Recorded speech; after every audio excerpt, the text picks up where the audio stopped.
Bog ekipa, kak ste? Kaj ima?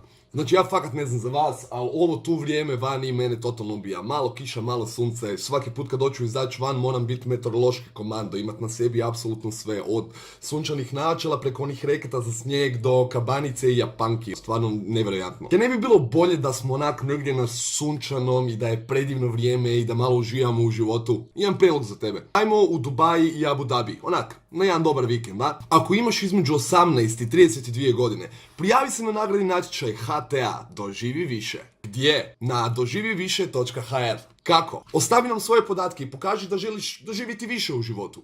Imaš super hobi, nevjerojatnu strast, neobičnu zanimaciju ili već spektakularno iskustvo? Podijeli to s nama. Snimi video, udari fotku, napravi gif u kojem možemo vidjeti da ti je stvarno stalo do avanture.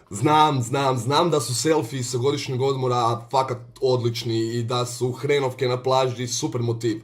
No treba nam malo više od toga. Nešto što će nam pokazati da ti je stvarno stalo do adrenalina. Bilo da je riječ o maženju lavova, ziplineu, parkouru, bungee jumpingu, slobodnom padu, ronjenju, bilo šta što će pobuditi onaj osjećaj od života. Potrudi se i stvarno daj sve od sebe jer ćemo odabrati čak 8 najkreativnijih prijava. Oslobodi svoju kreativnost, uvjeri nas da si baš ti savršena osoba za adrenalinski vikend u Dubaju i u Abu Dhabiju. 8 dobitnika imat će priliku povesti svoju pratnju i pridružiti mi se u pravoj pustolovini života. Ako to nije dobar razlog da se odmah sad prijaviš na nagradni natječaj Doživi više, onda fakat ne znam kaj jest. Daj ajmo u Dubaj.